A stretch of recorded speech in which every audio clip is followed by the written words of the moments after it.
I'm Aislinn Green, and this is Unpacked, the podcast that unpacks one tricky topic in travel each week.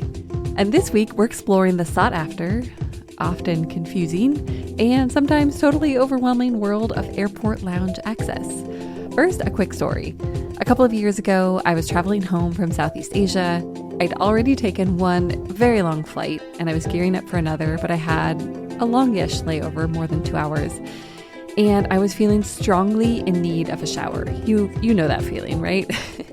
So through my credit card, I was actually able to access a lounge in Kuala Lumpur that had showers, great food, quiet spaces. I mean, it was heaven.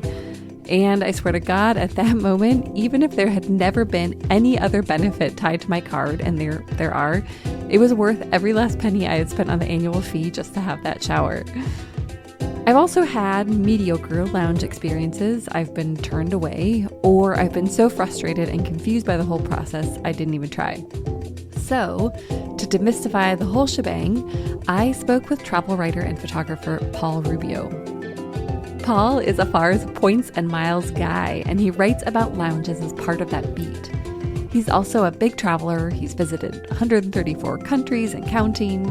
And as you'll soon hear, airport lounges aren't just a job for him. He lives and breathes this stuff, truly. We cover a lot of ground in this chat, so if you're at all overwhelmed, don't worry. At the end of the episode, I recap some of the main takeaways, and we'll link to Paul's airport lounge stories on afar.com in our show notes. Let's get those secrets.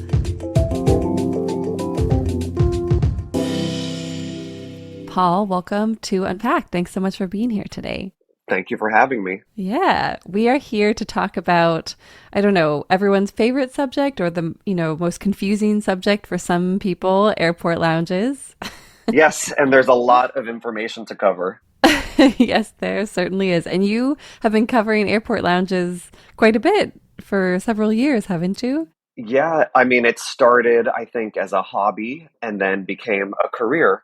So now, as the head of points and loyalty for Afar, I get to kind of look at the lounge world through a different lens, and I am officially can be a bit more critical and a bit more of a Karen when it comes to my lounge critiquing.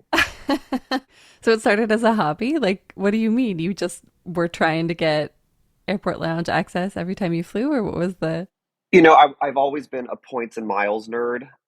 So I just would get like a natural high from getting free airline tickets and having that whole glamorous experience of using it for business and first class, which typically comes with lounge access. So for me, that was something that I enjoyed, and I collected credit cards as a points and miles nerd does for a while, and figured out every trick in the book before the blogs made them popular on how to get into the lounges and how to fly for free using miles. And then, that transitioned into a part of my career. I mean, I was already doing travel writing, so it kind of went together that I would go places with my points and miles, use the lounges, then write about the travel. But now I write about all of it. So you're the true expert here. In that expert opinion, why do you think it's worth pursuing lounge access for people who might not be so interested or maybe have never tried it before? Okay. I mean, first things first, like the airport lounge experience is not necessarily as glamorous as it used to be. That said, it's still worth pursuing. Now, like we go to the airport and it's crowded, it's packed. Like we have lines for everything these days, right? So whether you're going to check-in, security, the boarding area, and then you're also in incredible lines to pay for grossly overpriced snacks and adult beverages to get through the chaos. So given that like it's going to be a cluster to go to the airport, why not have the option of maybe finding a bit of a respite from it all where you get free food, free drinks, reliable Wi-Fi, and maybe in some cases a mini massage or just a chance to unwind. So getting airport lounge access is completely worth it. You just have to set your expectations to where the travel world is today. And it's summer, so like you're not necessarily going to have the lounge all to yourself when you go. But in the worst case scenario, you go to the lounge and you grab a snack and you leave and you didn't pay $45 for it at a fast food counter. That's a really good point. Even if you don't use the lounge, you could still take advantage of one or some of the amenities, right? Even just a bathroom in the lounge, Yes. And in the honestly. best case scenario, if the lounge is not crowded, you can drink the house down, you can eat the house down, you can get some work done. And typically, some of the newer lounges happen to be in better parts of the airport that have like great views. There's a bit of serenity that comes along with it. So it's like it's a winning situation to actually go to an airport lounge. The other thing that I think is so important for pursuing lounge access is flight delays. Like, I cannot Mm, tell you how many times this year I have had a flight delay and a lounge has just saved my life because I have yeah. 3 hours. What am I going to do? Oh, you know what? I'll just go to the lounge. And then it's just kind of like relaxing, having a nice time. And it just takes away like that extra stress that my flight was delayed. And I come back a better person. Wow. We went all the way from airport lounges to becoming a better person. I love it. Yes, that's what a few old fashions will do. You mentioned that it's not maybe as glamorous as it once was. In this recent story about airport lounges that you wrote for Afar.com, which we'll link to in our show notes, you explained that it's getting harder to access lounges these days. Can you explain why and what that means? So it's getting harder to access some lounges. For years now, the Centurion lounges by American Express have basically been the gold standard of airport lounges. And the Centurion lounges are the Amex branded lounges exclusive to Amex Platinum, Business Platinum, and Centurion cardholders. Until February 1st of this year, Amex Platinum cardholders were able to enter the lounge with two guests. And so that guest policy ended 2 months Oh, ago. And okay. so now it's $50 per guest. So that was a huge perk of the Amex card was like, wow, Yeah. because those lounges have artisan cocktails. They not necessarily like top shelf wine, but like not the kind that you're going to get on board that you're going to want to spit out. Yeah. Definitely decent food presentations by local chefs, and they are the places like that you want to linger and enjoy before your flight. So a lot of cardholders were upset about that. The other big news of it becoming harder to get into lounges or to access lounges was from Delta because they're also Mm. dealing with an overcrowding issue, as everybody is. And so they have made it very complicated. You know, there are a lot of people who have access to Delta lounges because you get access to the Sky Club lounges just from being an Amex Platinum holder. Then you get access to Sky Club lounges for having elite status with Delta. Then sometimes you have Sky Team partner airlines that allow access. So what's happened at the Delta lounges is somewhat similar to the chaotic boarding process that you see from legacy airlines where there's like nine groups and you're like, oh wait, am I that group, am I that group, like why are they Yeah, boarding yeah, first? They have yeah. created this tiered structure of who gets in first because there tends to be Oh, a waiting list every time you go to a Delta lounge. I So see. they have created something on their app where it shows how busy the lounge is and like the likelihood of whether you'll get in. I just kind of avoid Delta lounges now in general Yeah. because it's a little bit more than I want to handle or deal with. Yeah, that makes sense. Now, on the flip side of lounge access getting harder, since I penned that article, which was at the end of last year, there have been some changes in the world of airport lounges. So, Capital One is expanding its own branded lounges to compete with Amex, and Chase is doing the same. Okay, that's great. And when you say Chase, that's the Chase Sapphire or the Chase Preferred. Yes, so the Chase Club lounges are for Chase Sapphire Reserve card holders. The first one in the US just opened up in Boston. We have an article about that because we got a first look. That was very like a month ago. The first international one opened in Hong Kong. And the interesting thing about the Chase airport lounges is that it accepts the priority pass card, which I guess we'll get into later. But there are limitations for regular priority pass card holders that don't also have the Chase Sapphire Reserve.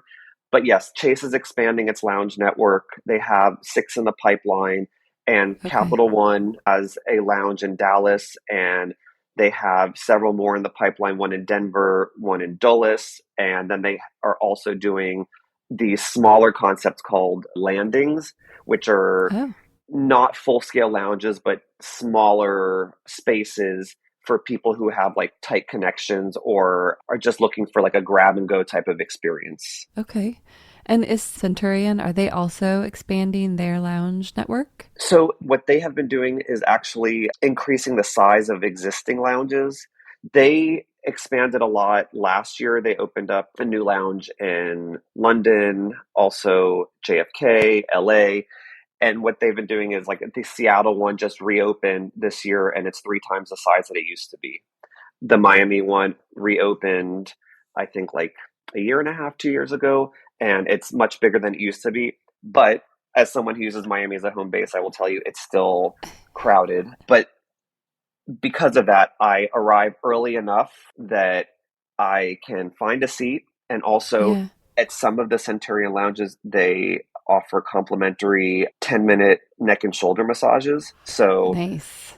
I will arrive an hour extra early so I can put my name down on the list for a massage. And I have successfully received a massage every time I've gone this year. That is a positive sign. I wanted to get into like your broader suggestions for how to gain airport lounge access.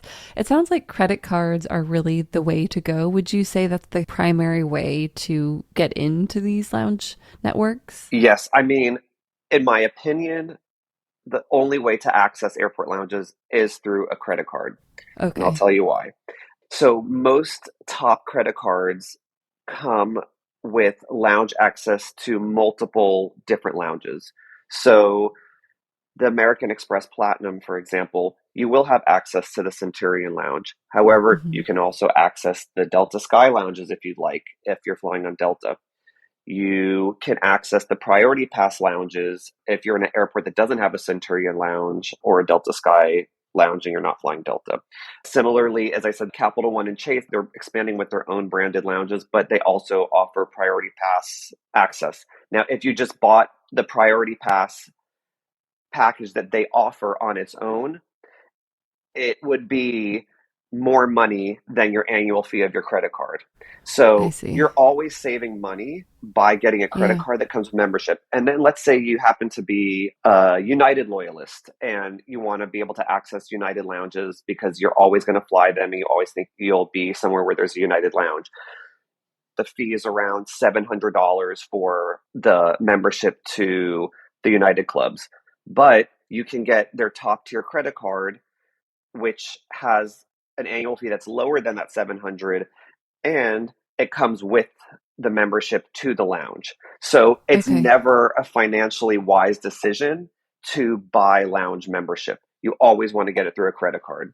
And in some instances, you're getting amazing value. So back to the Capital One example, their top tier card, which is the Capital One Venture X, it's like Okay. one of my favorite, if not my favorite, travel credit cards. The annual fee is $395. You get a $300 travel credit annually when you book anything through Capital One Travel. That's airfare, hotels, rental cars. So right there, we're down to $95 annual fee. Then you get 10,000 miles every year on your anniversary, and those 10,000 miles are worth like at least $100. So you're basically paying nothing. But the card also comes with access to their lounges and the Priority Pass network. Yeah. So the Priority Pass network package is worth, let's say, $500. You're already making $500 by getting that credit card. Those are just some of the perks. So when you say the Capital One lounges, which ones are those again? So they are called Capital One lounges. So there's a Capital One lounge at Dallas Fort Worth, and then there's one opening in Denver, there's one opening in Dulles, and then they have the landings, which are the smaller versions that are Got opening, it. Yep. one in LaGuardia and I think the other one in DCA. Okay. Great. And so that's your favorite card. And then there's the That's Chase. my favorite card for value. like for getting value out of Okay. your lounges. Got The it. best credit card for airport lounge access overall is the American Express Platinum, because there you're getting Centurion, Priority Pass, and you're getting Delta Sky Club and Plaza Premium lounges. So it's a huge network. We have an Yeah. article about that as well. We have an article about Okay. every single thing I'm talking about, like, so you can We're really going to go link to deep. all of this in our show notes. Yeah. Okay, good. So, yes, there will be resources. But first, I was wondering if you could explain a little bit more about Priority Pass and what those lounges are like. It's the world's largest airport lounge network. So it's like about 1,300 plus lounges across the world, and I think 140-ish territories and countries. And so by having the priority pass, you definitely have the most widespread access to airport lounges.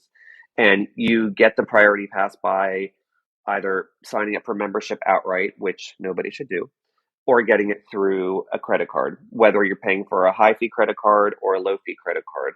So, but because they are independent lounges, not all are created equal. So, like the one in Quito is incredible, but I have been to many Priority Pass lounges where I've sat on a leather couch with cracks in it that are so old that, like, when I sat on it, like dust came out of the cracks and I felt like I was in a cloud of smoke. However, that same lounge had cold beer, and like there was barely electricity in this particular airport. So it's like, okay, a cold beer is such a luxury right now. Like, I mean, there's no AC in the airport, but I have a cold beer. So I will sit Yeah. on the couch and I will enjoy this. And so, I kind of like saw the positive in it. And so, yeah, the priority pass like got me that cold beer. So it's going to be a different scenario depending on where you travel from. But, you don't have to go in the lounge. Like the worst case scenario, you go in, you check it out, and you don't like it, and you leave, and maybe with the beer or without the Yeah. beer. Wonderful. Okay. What about, so, I have one of the Chase cards, and so I have Priority Pass, and I have noticed that at a lot of places I see that some particular Priority Pass card holders aren't accepted at that location. Do you know much about the nuances of that? Yeah. So, Priority Pass Network is basically just a collection of independent lounges. And so I wouldn't say there's no quality control, but they can kind of make their own rules up. And that comes to design, to food presentations, to policies. And so sometimes to deal with overcrowding, if these lounges already, let's say, have a contract with some airlines to let first and business class passengers in, those will get priority. So they I will see. say priority pass members cannot enter during specific times. Yeah. So that can be frustrating. So my recommendation for that is download the Priority Pass app and look at the terms and conditions to see if there are certain times that you are allowed or not allowed to enter Got the it. the lounge. Now, the other thing with the Chase Sapphire Reserve is that it's the one high premium travel credit card that allows as cardholders to get a credit at Priority Pass alternatives. So Oh, this is a network of restaurants and lounges that Priority Pass has worked with to help deal with the overcrowding issue. There's a full list of that. We have that in another article. There's like about 30 of them around the country. But let's say in Boston, for example, you can't get into the Priority Pass Lounge. Well, there are two restaurants that you can go to if you have the Priority Pass through Chase Sapphire Reserve. So the hmm. Priority Pass through other cardholders does not work. This is specifically for Chase Sapphire Reserve. You can get $28 to $32 per person off the bill for two people. So if you just want to say like get two margaritas and chips and guac, it's going to be less Yeah. than $56, and your Priority Pass is going to take care of it. Yeah, we've used that in our home airport is SFO, and we've used that at one of the restaurants there. It's great because there isn't Yes. a lounge that we can access, at least in our terminal that we usually fly from.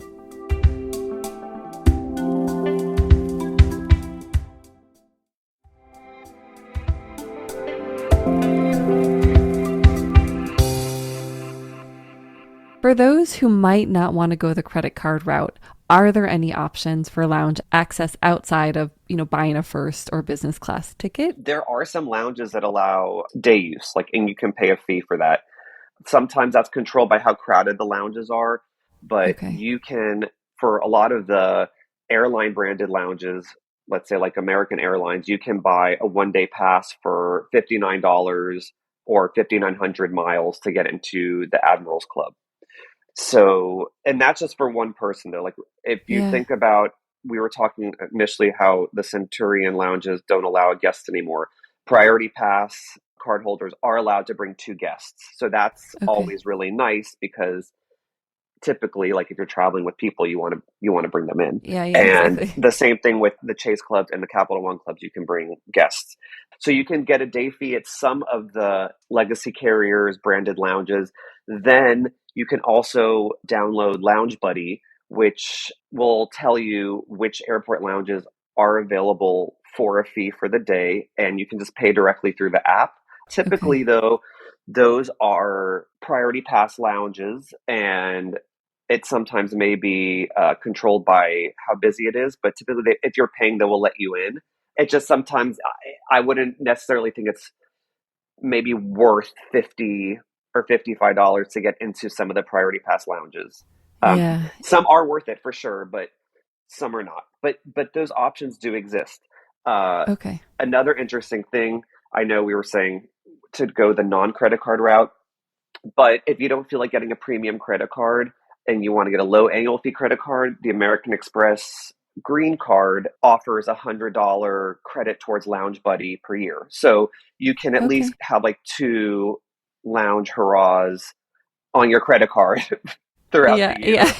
But then again, like, at that point, I think you should just invest in a little bit of a better credit card and have more options for lounge access. Yeah, yeah, that's a good point.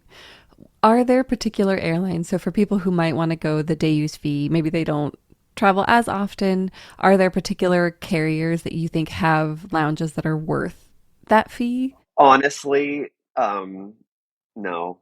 In general, the legacy carrier lounges are gonna, like, the best you're gonna get is like hummus in a squirt tube and really bad prosecco in a plastic cup, not even glass. And then like those canisters with the wheels when you never know how long like some of those pretzels have been sitting there, and like that M&M Yeah. is like actually walking along the wall. So of the canister. So So that's a no. Yeah. for me it's a firm no. Yeah. But if your goal is to, let's say, have three gin and tonics, which will cost you more money outside the airport lounge, then go for it. Again, it's Yeah. like a Yeah. cost Yeah. benefit analysis. Yeah, exactly. And just to clarify, you can't buy day use passes to the credit card lounges for the most part outside of that priority pass. So for Capital One, if you have a lower tier card, you can buy, but you have to have a Capital One card. I But see. like the Chase Sapphire Reserve, if you have the Chase Sapphire Preferred, you cannot get it. You cannot buy access to the Chase Lounge. Okay, I see. I know it's very complicated. It's like Yeah, there are so many rules and restrictions.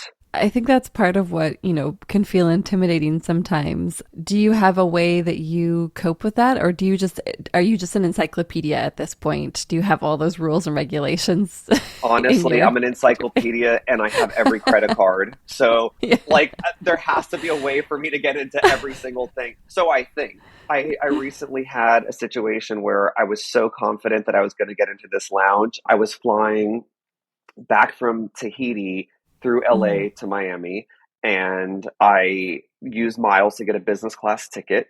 And so in the terminal, there was an Admirals Club lounge. So I went to get in, and they're like, no, you can't get in. And I was like, of course I can. This is a business class ticket, which, regardless of what credit cards I have, the international business class ticket is supposed to get me into the lounge. And Yeah. then they went through their list. There are specific routes that they're no longer Oh, allowing entry to the lounge for, including the route from Tahiti to LA. And I was really? kind of floored because I don't usually make mistakes like that, but sure Yeah. enough, I was not allowed in. You know, you get, for qualifying international business or first class, you get lounge access, but qualifying has the asterisk next to it. So that doesn't count for Central America, most of South America, Caribbean, and then somehow some of the Pacific Islands kind of got thrown into that mix of no go. Wow, interesting. I had no Yes, idea. I was not happy. So it sounds like the best way to follow some of those changes is basically to follow your byline on Yes, yes, afar.com yes, for sure. For because you're sure. tracking Try to this. digest as much as possible because I'm sure most people Yeah. listening are already overwhelmed by the options out there. Yes. Well, you've hinted at this, so I think we already have a good sense of your answer, but like what are your favorite lounges? What are the ones that you just really try to take Okay, advantage of? so the Al Morjan Business Lounge in Doha Mm, is phenomenal. I really? I will gladly take a 6 to 8 hour layover in Doha just to luxuriate, and I mean luxuriate in this lounge. It is Really? stunning. So it is absolutely enormous. You have gorgeous spiral staircases, water features, different personality driven nooks, tons of food presentations, hot and cold. You can scan the menu and then have food brought to your table if you're sitting in a table area as opposed to the coffee area or the quiet lounge or the Yeah. relaxation lounge. Then they do serve top shelf. So it's an endless pour of, let's say, Laurent Perrier rosé, which is like Wow. $90 a bottle, and you Wow. can just get an endless pour of it. There's also showers close by, which is not part of the lounge, but there is a gym and spa. So I will just kind of leave the lounge for a little bit, go have a workout, get a spa treatment, and then come back to the lounge and then relax some more. So that is, I mean, Amazing. Qatar Airways, like their Yeah. lounge in Doha, they even have a new one which I haven't seen yet that just opened this summer. That's supposed to be even better. I can't imagine like how it could be better. So I that is like know. that's my top lounge overall. Okay. Then for priority pass, I love the Sala VIP Internacional Quito. So in Quito, Ecuador, this Priority Pass lounge previously won an award as the best Priority Pass lounge within the network when they used to hold awards. This was pre-COVID, but I was just there and it's still incredible. They have really amazing local cuisine, like fresh fish sushi, Wow. ceviches, fried rice with seafood, so many different incredible foods. Then they have full cocktail bar. You only get two drinks, unfortunately, but Yeah. they're well made and it's like a true Yeah. bar experience. Wow. Then they have a rooftop lounge, so like you can eat inside where they have gorgeous chandeliers and really cute chairs. But then they have two lounges outside where you can just watch the planes go by, and like it's like being on a rooftop bar. It's amazing. So Amazing. that is definitely one Yeah. not to miss, especially if like you're going to the Galapagos, just like and you have a layover in Quito. Just be excited that you're going to have a fabulous experience. Yeah, that's delightful. I mean, sushi in airports is something I generally avoid, so that's Yes, no, this is fine. I mean, I can't guarantee it, but it was no, no. delicious and fresh. I would Sounds typically incredible. avoid it as well, but this one is good. Are there any domestic lounges that you really love or North American? I know I keep going back to it, but the Capital One Lounge at Dallas Fort Worth, I love it so much because the brand is just really putting so much into making a name for itself in the travel world. So Yeah.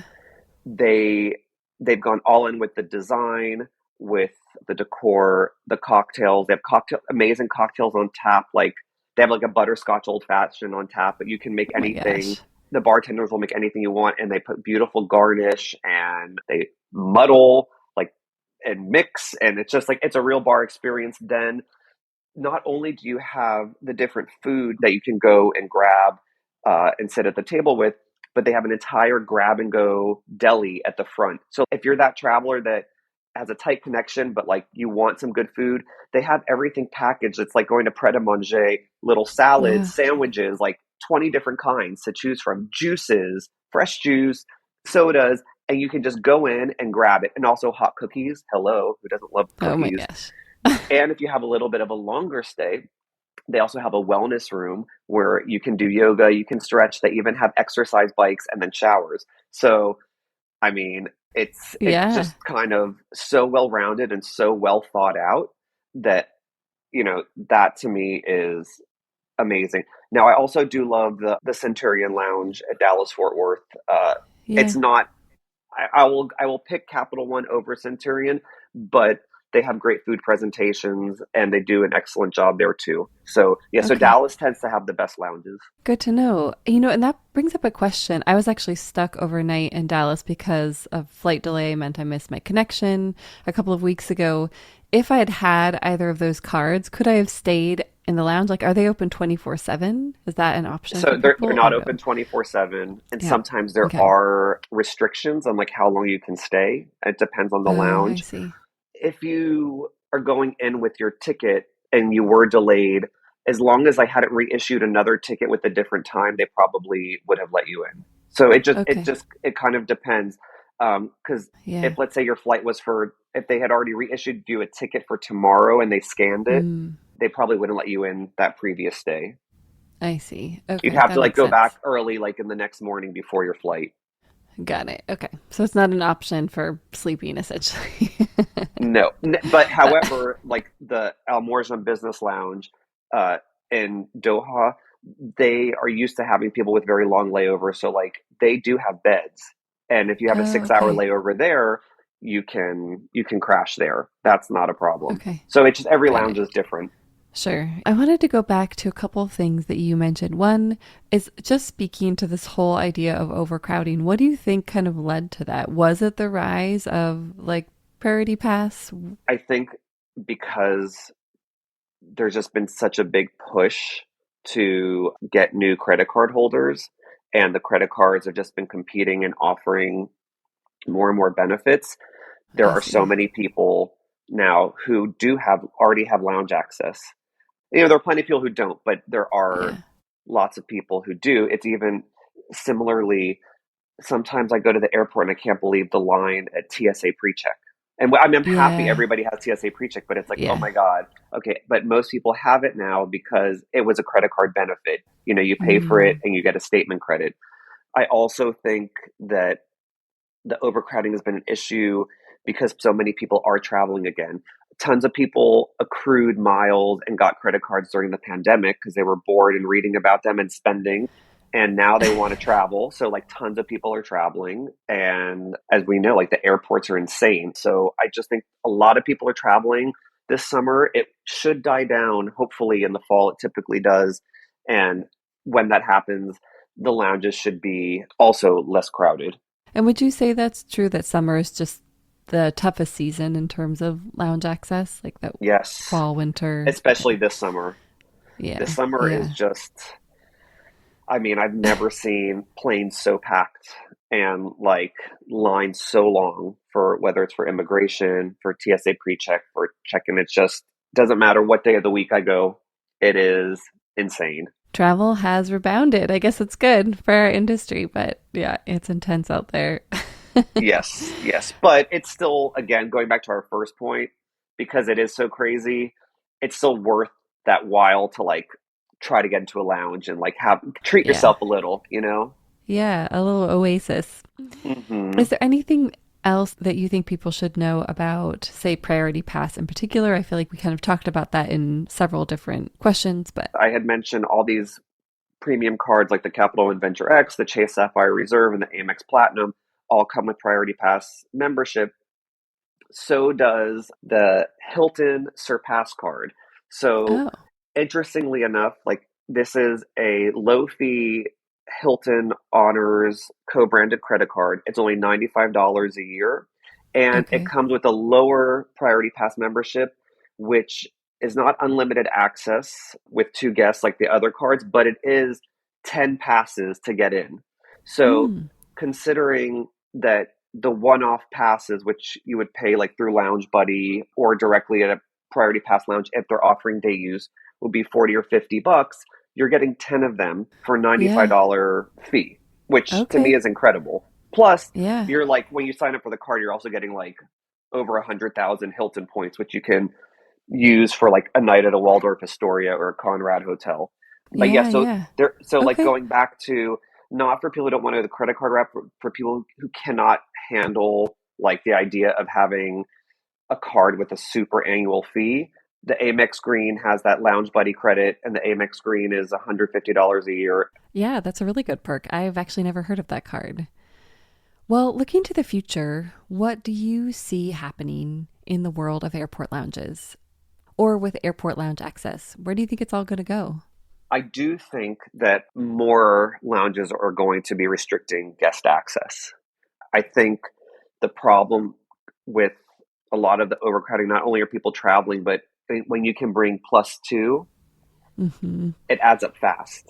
Yeah. And so now that the Centurion Lounge has gone ahead and like people were moaning and groaning, but it's done, that they're charging for guest access, I wouldn't be surprised if some of the other programs started scaling back their guest access, or if Priority Pass membership allows just a +1 instead of a +2.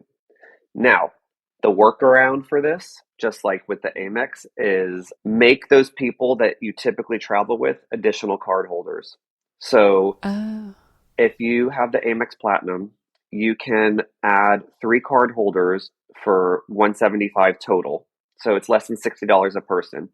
Each additional card holder will then get their own Priority Pass membership and their own card, so they also have Centurion Lounge access. So if there are 4 of you traveling together, you will still all get into the Centurion Lounge without paying a guest fee because you each have your own Amex Platinum.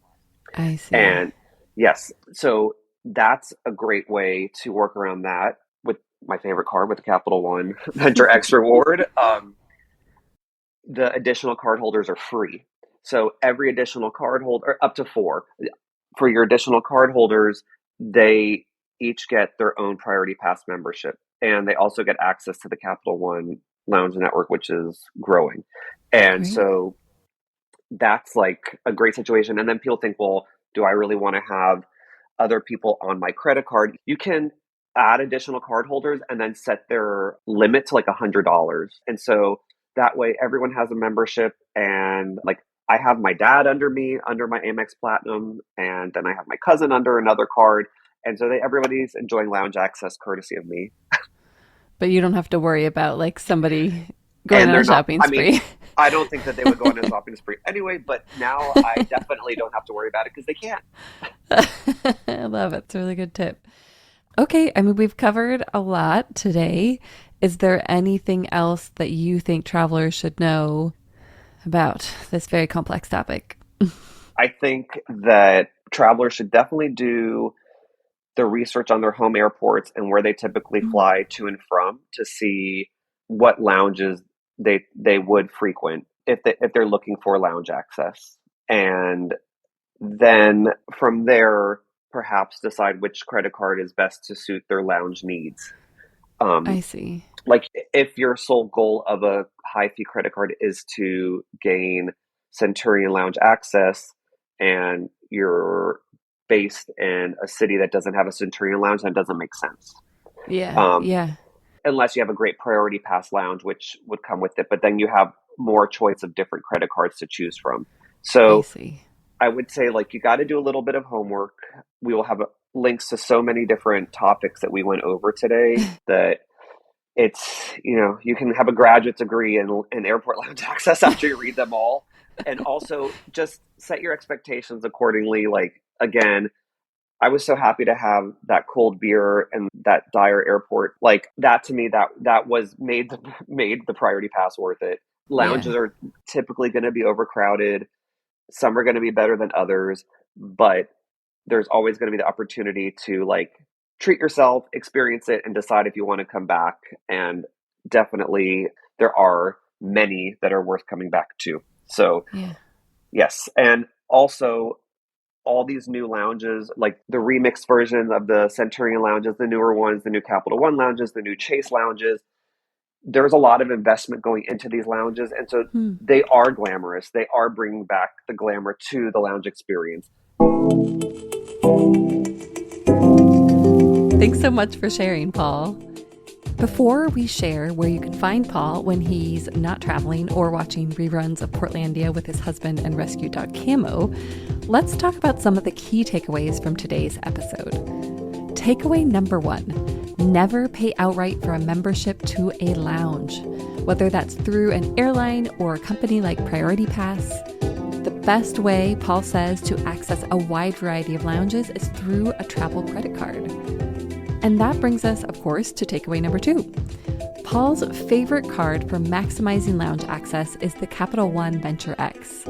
If you want access to Amex's Centurion network of lounges, try the Amex Platinum, the Business Platinum, or the Centurion card.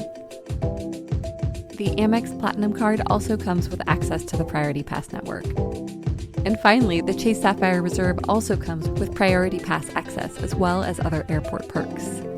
And Chase is building out its own network of lounges.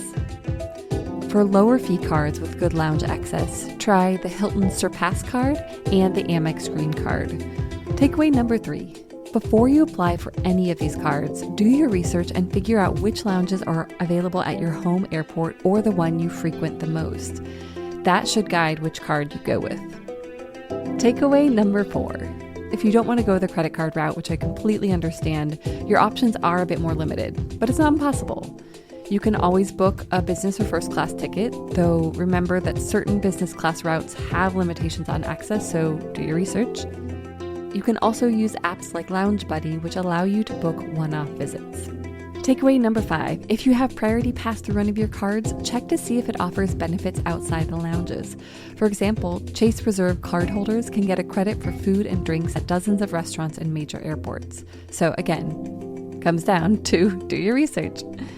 And takeaway number 6, have fun with it, enjoy the good experiences when they come, and try to laugh about the ones that aren't so great. You know, we are so lucky to travel, and lounges can just add that little extra magic to our experience. Again, we'll link to it all in our show notes. If you want to hear more from Paul, you can look for his byline on afar.com, visit his website, paultheprotraveler.com, or follow him on Instagram at paultheprotraveler. Ready for more unpacking?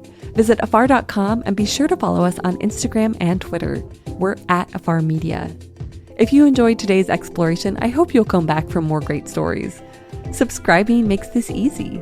You can find Unpacked on Apple Podcasts, Spotify, or your favorite podcast platform. And be sure to rate and review the show. It helps other travelers find it. This season, we also want to hear from you.